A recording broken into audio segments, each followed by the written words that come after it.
नमस्कार, मैं जितेंद्र चतुर्वेदी। मतांतर में आप लोगों का स्वागत है। ऐसा लगता है कि जो नए एलजी हैं वो अरविंद केजरीवाल का विकेट गिरा देंगे। ये बात आपको चौंकाएगी और आप ठिठकेंगे भी कि ऐसा कैसे मुमकिन है। तो दरअसल इसके लिए थोड़ा पीछे चलते हैं और ये देखते हैं कि अगर पिछले ये 3 महीने निकाल दिए जाए जब विनय सक्सेना साहब एलजी का कार्यभार संभालते हैं, तो उसके पहले आप देखिए बड़े स्मूथ तरीके से आम आदमी पार्टी की सरकार चल रही थी और उनका ईमानदारी का जो अपना तगमा है वो बरकरार था।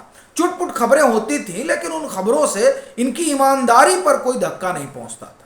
पर अब क्या हुआ है, अगर इधर 3 महीने आप देखें तो पूरी लिस्ट आ जा रही है घोटालों की और उसके आरोप में इनकी सरकार आकंठ जो है फंसती जा रही है। वो किस्सा सत्येंद्र जैन वाला हम हटा देते हैं, हम आते हैं उस किस्से पर जो सबसे विश्वस्त सहयोगी हैं अरविंद केजरीवाल के। एक तरह से आप कहिए कि आंख कान नाक इनके कहे जाते हैं, ये राजदार माने जाते हैं अरविंद केजरीवाल के। अब अरविंद केजरीवाल तो दारू वाला घोटाला तो छोड़ देते हैं, क्योंकि उसकी तो जांच पड़ताल चल ही रही है और उस पर बहुत बात भी हो चुकी है। और जिस तरह से उस पर जांच पड़ताल आगे बढ़ रही है वो जाहिर तौर पर आम आदमी पार्टी को परेशान कर रही है। खास तौर से ईडी जिस तरीके से इस पूरे मामले की खुदाई कर रही है, वो खुदाई आम आदमी पार्टी को खासा परेशान कर रही है। और वो परेशानी का ही सबब है जब अरविंद केजरीवाल पीएमओ पर हमलावर हो जाते हैं और जब उनकी पार्टी खुद ये कहने लगती है कि साहब पकड़ लीजिए आप। तो ये दरअसल एक प्रवोक करने वाली जो स्थिति है। और फिर वो राष्ट्रीय प्रतिनिधि सम्मेलन बुला लेते हैं। ये जो तमाम तरह की चीजें हो रही हैं और फिर आप देखिए कि विश्वास मत के लिए विशेष सत्र ही बुला लेते हैं। ये सब बातें ये बता रही है कि किस तरीके से आम आदमी पार्टी खींची हुई है, चूंकि वो इस बात को समझ रही है कि ईडी की जो अपनी छानबीन है उस छानबीन में भले ये कह रहे हो कि कुछ नहीं मिला था, तभी कई लोगों को बुलाया गया और उनसे पूछताछ की गई। कुछ नहीं मिला है तभी सत्येंद्र जैन से पूछताछ हुई। तो जाहिर तौर पर ईडी और सीबीआई को कई चीजें मिली हैं।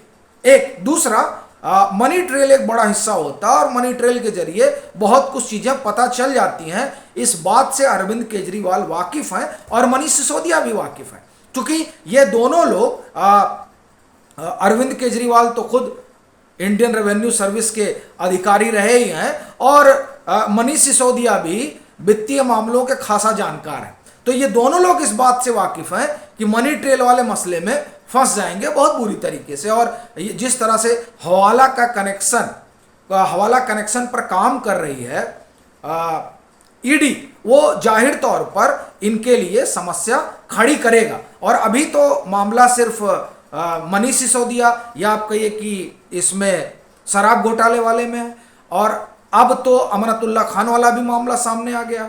उसमें भी जो तमाम चीजें दिखाई दे रही हैं उसमें हवाला कनेक्शन आ गया, दुबई कनेक्शन आ गया। तो जाहिर तौर पर वहां पर भी ईडी की एंट्री होगी और ये एंट्री जो है ये खासा संकट खड़ा करेगी। इस बात से ये दोनों शख्स वाकिफ है। कहा तो जाता है कि सत्येंद्र जैन भी इस बात को समझ रहे हैं। बहरहाल जो भी हो, लेकिन जिस तरीके से जांच चल रही है वो जांच जाहिर तौर पर इन्हें परेशान करने वाली है। क्योंकि सत्येंद्र जैन का मामला, अमनतुल्ला खान का मामला, इन लोगों को हम निकाल दें तो मनीष सिसोदिया वाला जो मामला है वो अरविंद केजरीवाल को ज्यादा परेशान कर रहा है। एक तो ये बात हुई। दूसरा आप देखिए कि इनका जो अपना एक स्वास्थ्य वाला जो मॉडल था, तो स्वास्थ्य मंत्री तो आप देख ही रहे हैं ईडी की हिरासत में है। छुड़ाने की लाख कोशिश हो रही है, वो भी अपनी तरफ से पूरा जतन कर रहे हैं। और यहां तक कि जब जज बदले गए तो उसको लेकर भी हाईकोर्ट जा चुके हैं।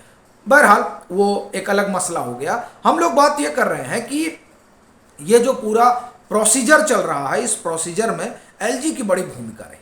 अभी देखिए वो शिक्षा मॉडल के तिलिस्म को तोड़ने में लगे हुए हैं जो आम आदमी पार्टी की सरकार ने गढ़ा है। और आप देखिए कि किस तरह से गेस्ट टीचरों की भर्ती वाला मामला है, उसकी इंक्वायरी बैठा दी गई है। फिर दिल्ली सरकार का ही बजट देखकर उन्होंने मुख्य सचिव से कहा कि इस पर आप रिपोर्ट बनाइए। बजट तो बढ़ता जा रहा है लेकिन उस अनुपात में शिक्षा की गुणवत्ता नहीं बढ़ रही है, क्योंकि तमाम रिपोर्टें आ रही हैं कि साहब वेतन ही नहीं मिल रहा है, टीएडीए नहीं मिल रहा है। फिर जो पोस्ट खाली हैं वो चाहे पीजीटी टीचरों की हो चाहे टीजीटी टीचरों की, वो खाली चली जा रही हैं, भरी नहीं जा रही। 30-40% जो है वैकेंसी है। तो ये तमाम चीजें सामने आ रही हैं और इन बातों को लेकर एलजी बड़े सजग है और इन तमाम जो ये लूप होल्स हैं इनके एजुकेशन मॉडल में वो एक एक करके बाहर आ रहा है। तो इससे एक तरफ तो दारू घोटाले की वजह से आम आदमी पार्टी की छवि को धक्का पहुंचा है, दूसरा मनीष सिसोदिया साहब ये शिक्षा वाला जो मामला है ये जैसे जैसे एक्सपोज होगा और इनकी छवि जो है वो गड़बड़ाएगी जाहिर तौर पर, इसीलिए ये पूरी कवायद भी चल रही है। और एक और मामला जो सीधा तो ये कहा जाए कि आम आदमी पार्टी की सरकार से जुड़ा हुआ है, चूंकि ये मामला है तो 2012 से 2019 के बीच का जो दिल्ली जल बोर्ड से जुड़ा हुआ है। लेकिन जिस तरह से जब एलजी ने, जो विनय सक्सेना साहब ने एलजी बतौर एलजी कार्यभार संभाला, तो मुझे लगता है कि हफ्ते 10 दिन नहीं बीते होंगे उनको एलजी बने हुए, वो दिल्ली जल बोर्ड के दफ्तर जाते हैं और वहाँ जब वो दफ्तर जाते हैं तो ये बात बड़ी नागवार गुजरती है आम आदमी पार्टी को और बाकायदा प्रेस कॉन्फ्रेंस वगैरह होता है। तभी ये चीज़ समझ में आती है कि आखिर में क्या वजह है। भाई वो तो एलजी हैं साहब, कहीं भी जाए। सो अब वो गए और आपकी नाराजगी, तो मतलब वहां कुछ दफन है जो बाहर आएगा तो आपके लिए नुकसानदायक हो सकता है। और दिल्ली जल बोर्ड को लेकर तमाम तरह का आरोप जो है वो इनके पहले आम आदमी पार्टी में मंत्री भी रहे कपिल मिश्रा, वो भी लगा चुके हैं। सो ये तमाम चीजें तो एक संदेह पैदा कर रही थी, पर एलजी के जाते ही जिस तरह से आग बबूला हुई पार्टी, उसने इन संकेतों पर मुहर लगा दी। और अब देखिए कि पता चल रहा है कि 20 करोड़ रुपए का वहां भी हेरा फेरी वाला मामला हुआ है। बिल वगैरह था 2012 से 2019 के बीच की ये बात है और वो बिल कलेक्ट करना था। कलेक्ट करने के लिए जिसको दिया गया उसने थर्ड पार्टी को दे दिया, तो ये वैसे भी नियमों का उल्लंघन है। बहरहाल वो कलेक्ट वगैरह हुआ लेकिन दिल्ली जल बोर्ड के खाते में नहीं गया और ये बजाते ऐसे ही चलता रहा।